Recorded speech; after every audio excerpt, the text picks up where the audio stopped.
Welcome back दोस्तों। आज मैं आपके सामने रिसेंटली थिएटर में तेलुगु लैंग्वेज में रिलीज हुई एक हॉरर टाइप की मूवी को लेकर आया हूँ।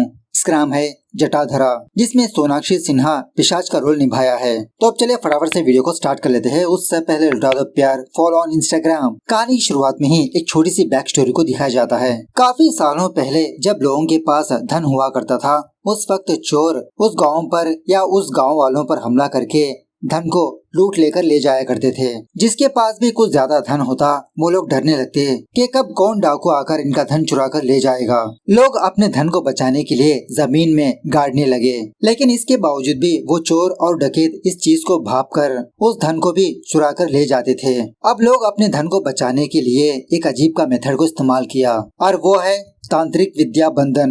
मतलब लोग किसी तांत्रिक को बुलाकर अपने धन को जमीन में गाड़ कर उसको एक बंधन लगा देते थे, कुछ बलि वगैरह देकर, कभी जानवर की बलि, कभी इंसान की बलि। इन बंधन में से बहुत ही एक डेंजरस बंधन है, और वो है पिशाच बंधन। ये पिशाच जिस किसी की भी बलि मांगे, उस बलि को देने के बाद ही वो धन वापस करती है। सो ऐसा ही एक पिशाच बंधन एक गाँव में मौजूद होता है, रुद्रारम। अब इसी गांव में एक बहुत बड़े घर को दिखाया जाता है। इस घर में रात के वक्त जब एक वाइफ एंड हस्बैंड सो रहे होते हैं, तो वाइफ अपनी नींद से जागकर किचन में जाकर पानी पीने लगती है। उसी वक्त एक सोने का सिक्का रोल होते हुए इस औरत के पैरों के पास आता है। बस एक नहीं, इसके सामने दो तीन आते हैं। उसी आंगन में इस औरत को एक अजीब की औरत नजर आती है, और वो औरत काफी सारे धन के ऊपर बैठी होती है। तभी सडनली ये औरत अपनी नींद से जाग जाती है। इस औरत के नाम होता है शोभा, और उसके पति का नाम बालराज। बालराज पूछने लगता है, क्या तुमको दोबारा वही सपना नजर आया? शोभा कहने लगती है, हाँ, पता नहीं क्यों मुझे बार बार वही सपना नजर आता है। दूसरे दिन ये दोनों एक पंडित जी को अपने घर के अंदर बुलाते हैं। शोभा की सारी बातें सुनने के बाद वो पंडित जी कहने लगता है कि इस घर में पूजा करनी होगी, वास्तु दोष है। बालराज कहने लगता है, अरे पंडित जी, ये हमारे पूर्वजों का घर है, अब कैसा वास्तु दोष? पंडित जी कहने लगता है कि तुम्हारे पूर्वजों को तुम्हारे बीवी के जैसा सपना नहीं आया ना, पूजा के लिए तैयारियां कर दो। सो उसी रात वो पंडित जी एक छोटी सी पूजा करने के बाद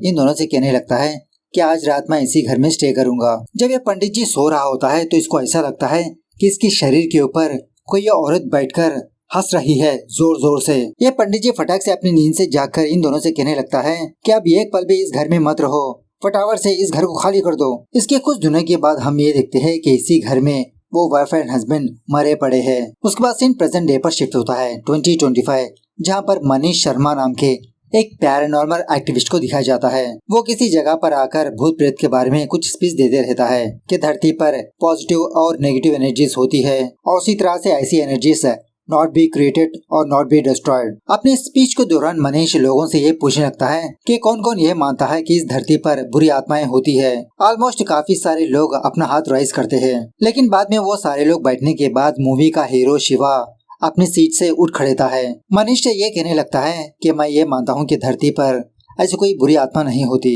जब तक कोई चीज अपनी आंखों से नहीं देख लेता, मुझे उस पर भरोसा नहीं होता। मनीष शिवा को अपने इक्विपमेंट्स दिखाने लगता है, वही पॉजिटिव और नेगेटिव एनर्जीज को आइडेंटिफाई करने के लिए। शॉकिंगली शिवा के पास भी ऐसे ही काफी सारे डिवाइसेस होते हैं एनर्जीज को डिटेक्ट करने के। मनीष पूछने लगता है कि तुम तो आत्माओं पर भरोसा नहीं करते, तो ये डिवाइसेस क्यों लेकर घूम रहे हो? शिवा कहने लगता है कि यही प्रूव करने के लिए कि दुनिया में आत्माएं या तो फिर भूत प्रेत नहीं होते, मैं भूतों पर यकीन न रखने वाला घोस्ट हंटर हूँ। मनीष पूछने लगता है कि जब तुम नहीं मान रहे तो इसमें प्रूव करने की क्या बात है? शिवा मनीष को अपने बचपन का एक इंसिडेंट बताने लगता है। बचपन में शिवा और उसका फ्रेंड रात के वक्त कहीं से वापस अपने घर पर जा रहे होते हैं साइकिल के जरिए से। इनके गांव में एक बहुत बड़ा पेड़ होता है, और लोगों का ये मानना होता है कि इस पेड़ के ऊपर भूत रहते हैं। शिवा का फ्रेंड डरने लगता है, नहीं शिवा, हम इस रास्ते से नहीं चलेंगे, चलो दूसरे रास्ते से चलते हैं। लेकिन शिवा नहीं मानता, कहने लगता है, अरे कुछ नहीं होगा यार, बस थोड़ी दूर की तो बात है, ये रास्ता शॉर्टकट है। इस तरह से जब ये दोनों जा रहे होते हैं तो उसी वक्त जोरदार बिजली कड़कने लगती है। उसी वक्त शिवा की फ्रेंड की मौत हो जाती है। और दूसरे दिन उस बच्चे की मौत को देखकर सारे गाँव वाले और डरने लगते हैं कि सच में उस पेड़ के पास भूत है। कुछ पूजा पाठ करके वो एरिया रिस्ट्रिक्ट एरिया बना देते हैं। शिवा उस मनीष से कहने लगता है कि अगर वहाँ पर सच में भूत होता तो मेरे फ्रेंड के साथ साथ मुझे भी मार देता, लेकिन मेरे फ्रेंड की मौत डर की वजह से हुई। लोगों को यकीन दिलाने के लिए मैं दूसरी रात उस पेड़ के पास जाकर उस भूत को बुलाने लगा, लेकिन तभी भी किसी भी भूत ने मुझे नहीं मारा। मैं तो लोगों के अंदर से अंधविश्वास मिटाना चाहता हूँ।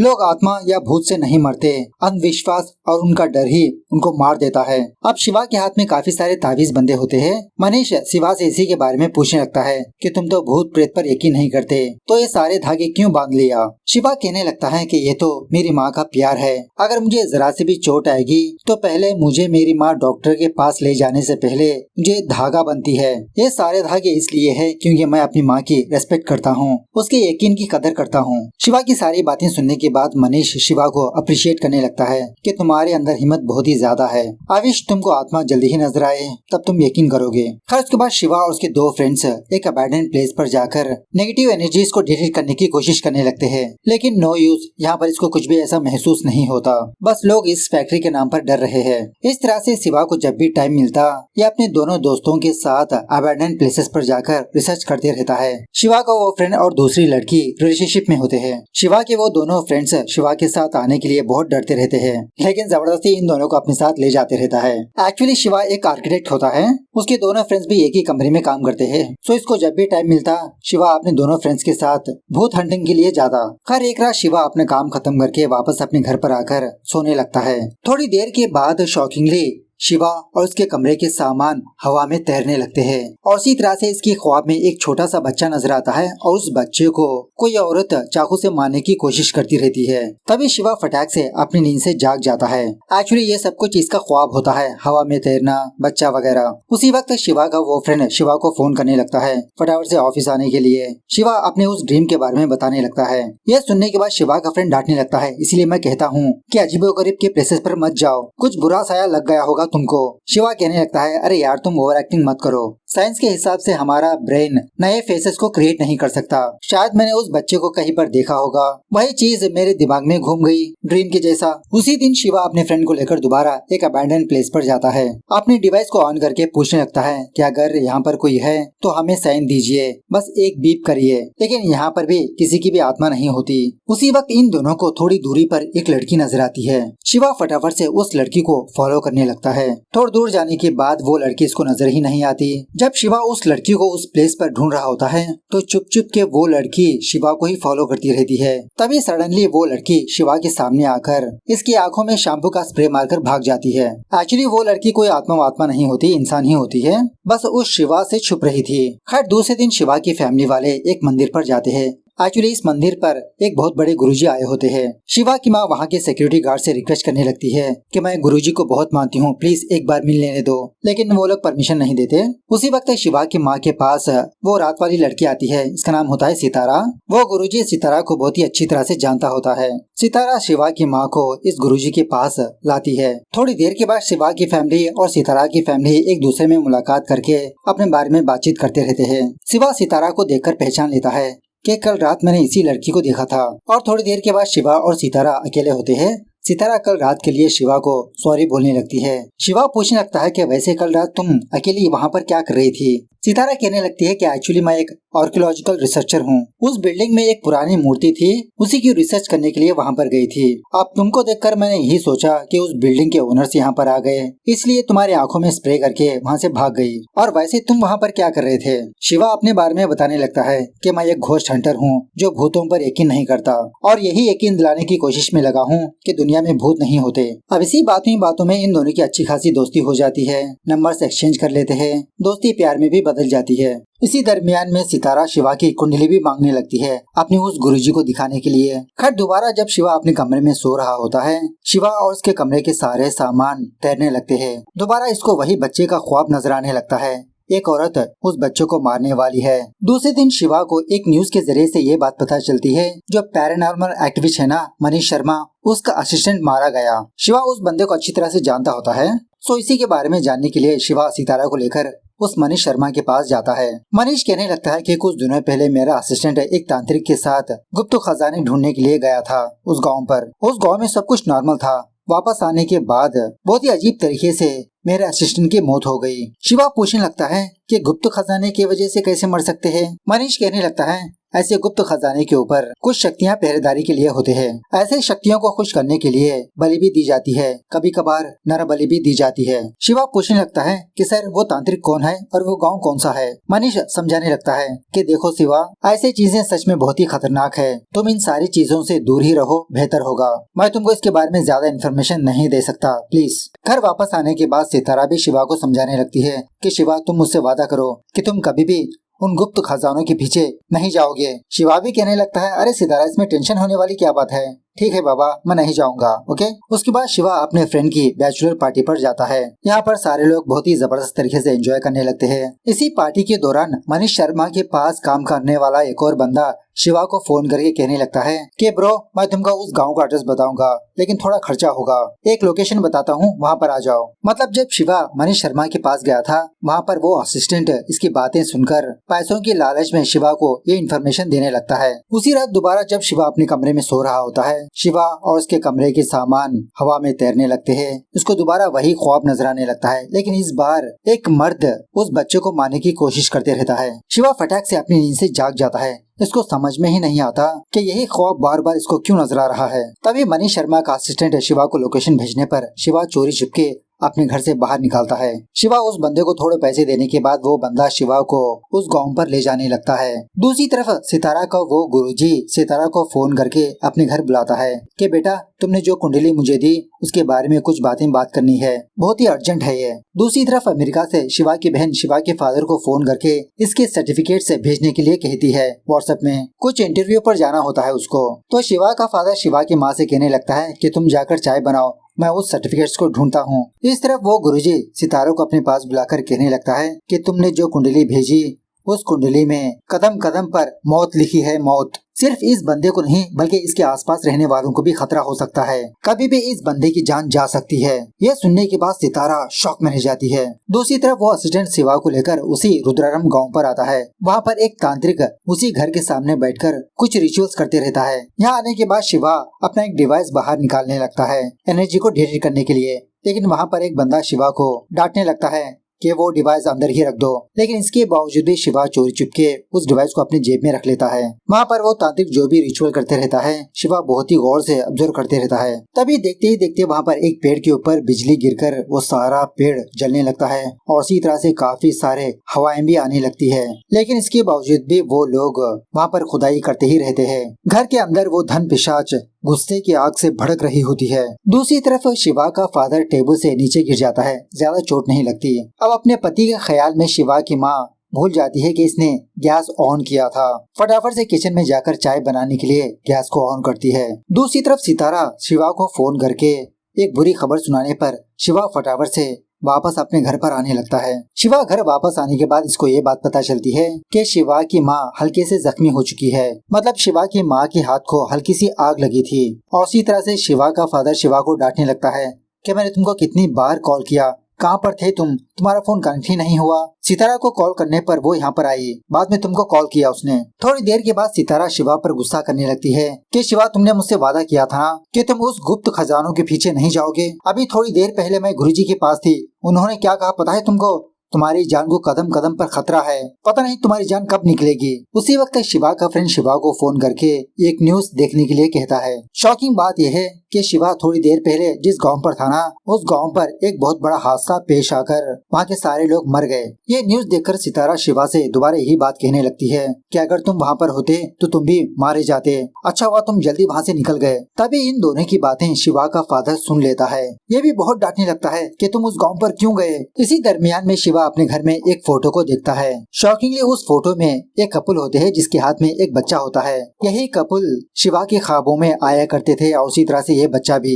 शिवा अपने फादर से यही बात कहने लगता है कि ये तीनों मेरे ख्वाब में आते थे, आखिरकार ये दोनों कौन है पापा? शिवा का फादर कहने लगता है कि यही तुम्हारे असली माँ बाप है और इतने सालों से हम लोग जो ना चाहते थे वही तुम कर रहे हो, तुम्हें उस गाँव पर नहीं जाना चाहिए। इस तरह से शिवा का फादर जो हुआ वो बताने लगता है। सीन थोड़ा सा फ्लैशबैक में जाने लगता है। शिवा के असली माँ बाप को काफी सालों से संतान ही नहीं होती, काफी सारे पूजा पाठ करवाया, बहुत सारे मंदिर घूमा। फाइनली कुछ सालों के बाद शिवा की असली माँ देवी प्रेग्नेंट हुई। शिवा के असली फादर का नाम होता है वासु और ये 3 भाई होते हैं। मूवी के स्टार्टिंग में जिस कपल को दिखाया गया था, शोभा और बालराज, वो शिवा के चाचा चाची थे। अब देवी प्रेग्नेंट होने की वजह से सारे फैमिली वाले बहुत ही खुश होते हैं। अब इसी दौरान शोभा और बालराज के साथ वो हादसा पेश आया। शोभा के घर से वो पंडित जी जाने के बाद एक और स्वामी जी को अपने घर पर बुलाकर अपने ख्वाब के बारे में बताने लगती है। वो तांत्रिक शोभा से कहने लगता है कि तुम्हारे घर में खजाना छुपा है, गुप्त खजाना।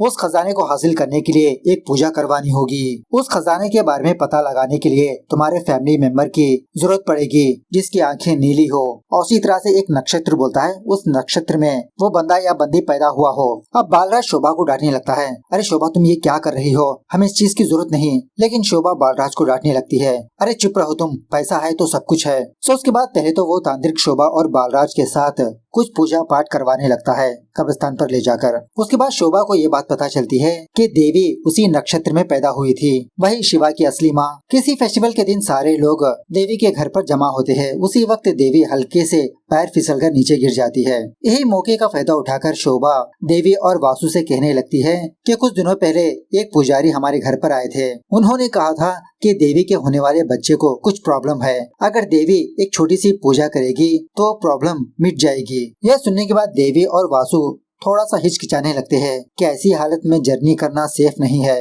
लेकिन शोभा इन दोनों को मनमा लेती है कि बस एक रात की तो बात है, अरे मैं हूँ ना, देवी की अच्छे से केयरिंग करूंगी। इस तरह से देवी और वासु को अपने घर पर लाती है। वहाँ पर तांत्रिक को देखकर वासु बालराज से पूछने लगता है कि सेटअप क्या है। बालराज कहने लगता है, अरे जीजा, काली माता की पूजा करनी है। सॉरी, मैंने वहाँ पर गलत बोला। देवी बालराज की बहन होती है। खैर देवी और वासु थोड़ा सा हिचकिचाने लगते हैं, लेकिन शोभा और बालराज इन दोनों को समझाकर मनवा ही लेते हैं। वो तांत्रिक इस पूजा में देवी और शोभा को एक ही जगह पर बिठाता है। इन दोनों को आंख बंद करके कुछ रिचुअल करने पर फटक से देवी को कुछ होने लगता है। वो तांत्रिक देवी से कहने लगता है कि देवी, अब तुम अपनी आंखें खोलकर अपने अतराफ देखो और कहो कि तुम्हें क्या नजर आ रहा है। सो देवी आंगन के बीचों बीच पॉइंट आउट करते हुए उस तांत्रिक से कहने लगती है कि उस जगह पर मैं काफी सारे सोने को देख रही हूँ और उस सोने के ऊपर कोई औरत बैठी है, उसके शरीर के ऊपर भी काफी सारा सोना है। उसी वक्त देवी को पेन स्टार्ट होते हैं। वासु शोभा और बालराज को मदद के लिए बुलाता है कि देवी को हॉस्पिटल ले जाना है। बालराज कहने लगता है, अरे जीजा थोड़ी देर रुक जाओ, पूजा खत्म होने के बाद हम चलते हैं। अब शोभा तो आंख बंद करके ही बैठी होती है। वो तांत्रिक कहने लगता है कि बालराज, एक मुर्गी को बलि देकर उसका खून खाने में मिलाओ। शोभा और बालराज उसी तरह से एक खाने को खून में मिलाकर उस आंगन के बीचों बीच रख देते हैं। वो तांत्रिक शोभा से पूछने लगता है कि शोभा, तुम वहाँ पर क्या देख रही हो। शोभा ये देखती है कि उस जगह पर काफी सारी बुरी आत्माएं आकर खाना खा रही है। तांत्रिक कहने लगता है कि बालराज, अब वहाँ पर खुदाई स्टार्ट करो। At the same time Vasu एक बूढ़ी औरत को देवी के पास लाता है बच्चे को डिलीवर करने के लिए। थोड़ी देर के बाद वो तांत्रिक बालराज से कहने लगता है कि बालराज, मुर्गी की बलि काफी नहीं है, एक बकरे को लाकर बलि दो। बकरे की बलि देने के बाद शोभा को वो खतरनाक पिशाच नजर आने लगती है। बहुत ही अच्छे तरीके से डिस्क्राइब करने लगती है उस तांत्रिक से। तांत्रिक समझ जाता है कि वो तो धन पिशाच है, बहुत ही खतरनाक, उसके लिए ये बकरे की काफी नहीं है। शोभा के शरीर में वही धन पिशाच आकर यही बात कहने लगती है कि मुझे और बलि चाहिए और खून चाहिए। बालराज एक भैंस को बलि देता है, लेकिन ये बलि भी काफी नहीं होती इसके लिए। उसी वक्त देवी एक बच्चे को जन्म देती है। वो धन पिशाच कहने लगती है कि मुझे उस बच्चे की बलि चाहिए। बालराज वासु के पास जाकर उस बच्चे को छीनने की कोशिश करने लगता है, लेकिन वासु अपने बच्चे को नहीं देता। बहुत ही मुश्किल से देवी और वासु अपने बच्चे को लेकर यहाँ से भाग जाते हैं। वो तांत्रिक धन पिशाच से बात करते हुए कहने लगता है कि तुमको बलि चाहिए ना। इस तरह से शोभा और बालराज को मार देता है और उसी तरह से खुद को भी मार लेता है। और वैसे भी इंसान की बलि ना देने की वजह से ये तीनों मरने वाले थे। और यही सीन मूवी के स्टार्टिंग में दिखाया गया था। उस दिन के बाद से वो धन पिशाच गाँव वालों को मैनिपुलेट करके उनको मार के उनका खून पीने लगी। इसी दरमियान में एक दिन देवी अपने हाथ में चाकू लेकर अपने ही बच्चे को मारने वाली थी। तभी वासु आकर देवी को रोकने लगता है। एक्चुअली ये सब कुछ उस धन पिशाच का मैनिपुलेशन होता है। वो असल में शिवा की बलि चाहती है। इस तरह से कभी देवी कभी वासु अपने ही बच्चे को मारने की कोशिश करते रहते हैं, लेकिन हर बार शिवा बचते रहता है। कुछ दिनों के बाद ये दोनों इसी बात का एहसास करके खुदकुशी कर लेते हैं। शिवा को प्रेजेंट के माँ बाप के हवाले कर दिया था। प्रेजेंट पर शिवा का फादर शिवा से ही कहने लगता है कि उन दोनों ने अपने आप को त्याग दिया तुम्हारी जान बचाने के लिए। उसके बाद शिवा उसका फ्रेंड सितारा अपने उस पुराने घर पर जाते हैं, मतलब अपने माँ बाप के घर पर डिवाइस को रखकर अपने माँ बाप को बुलाने लगता है कि अगर आप यहाँ पर हो तो मुझे एक इशारा दीजिए। तो वो डिवाइस ब्लिंक होने लगती है और उसी तरह से एक हवा का झोंका भी हल्के से आने लगता है। तब जाके शिवा को यकीन होता है कि इस धरती पर आत्माएं होती है, अच्छी और बुरी। हमेशा से ही इसके माँ बाप की आत्मा शिवा के साथ होते हैं। बाद में ये सारे लोग मिलकर उस गुरुजी के पास जाते हैं। वो गुरुजी यही कहने लगता है कि काफी सारी बार शिवा मरने वाला था, लेकिन शिवा के माँ बाप ने शिवा को बचा रहे थे। लेकिन अभी भी खतरा नहीं टला, वो पिशाच कभी भी शिवा को मार सकती है। उससे छुटकारा पाने के लिए एक पूजा करनी होगी। उस दिन जब शिवा उस गाँव पर गया था तो असल में सितारा शिवा को फोन नहीं किया था, फोन ही कनेक्ट नहीं हुआ था। शिवा के माँ बाप ने इसको इशारा देकर वहाँ से निकाल लिया था। उसके बाद शिवा इस पूजा में उस मनीष शर्मा की भी मदद मांगने लगता है। सो फाइनली जिस रात अमावस्या होती है, ये सारे लोग उस घर के पास जमा होकर अपना सेटअप बना लेते हैं। एक्चुअली पूजा का मेथड ये होता है कि उस गुरुजी ने शिवा को 8 लिंग दिया होता है, शिवलिंग अलग अलग प्लेसेस के। सो वो 8 लिंग उस प्लेस के सराउंडिंग में रखना होगा उस धन पिशाच को कैद करने के लिए, और ये प्रोसेस शिवा अकेले ही करना होगा। तो शिवा उस घर के अंदर जाकर एक के बाद एक लिंग वहाँ पर प्लेस करने लगता है। 3-4 शिवलिंग प्लेस करने के बाद वो धन पिशाच जाग जाती है और उसी तरह से शिवा को भी नजर आने लगती है। पहली बार देखा कि पिशाच इतनी सुंदर है। खैर वो पिशाच शिवा को बहुत तरीकों से मैनिपुलेट करने लगती है। उसी तरह से शिवा को खुद मैनिपुलेट करके खुद को हार्म करवाने लगती है, मतलब शिवा अपने आप को जख्मी करने लगता है। थोड़ी देर के बाद इसके माँ बाप की आत्मा शिवा के सामने आकर इसको होश में लाते हैं। शिवा बहुत ही मुश्किल से 8वां शिवलिंग भी वहाँ पर प्लेस कर देता है। इन शिवलिंगों की वजह से शिव जी खुद जागकर इस पिशाच की शक्ति कम करने लगते हैं। इस तरह से फाइनली शिवा उस पिशाच को कैद कर ही लेता है। बाद में शिवा के माँ बाप भी इस दुनिया से चले जाते हैं। फाइनल सीन में हम ये देखते हैं कि एक और बंदा उस घर के पास आता है इस बंधन को तोड़ने के लिए, मतलब उस खजाने को हासिल करने के लिए। अब पता नहीं वो प्लेस वही है या दूसरी। डायरेक्टर ने हिंट दिया कि इसका दूसरा पार्ट भी आने वाला है। तो मूवी कैसे लगी कमेंट करके बताना जरूर। मिलता है अगले वीडियो में, तब तक take care, bye bye, see you soon.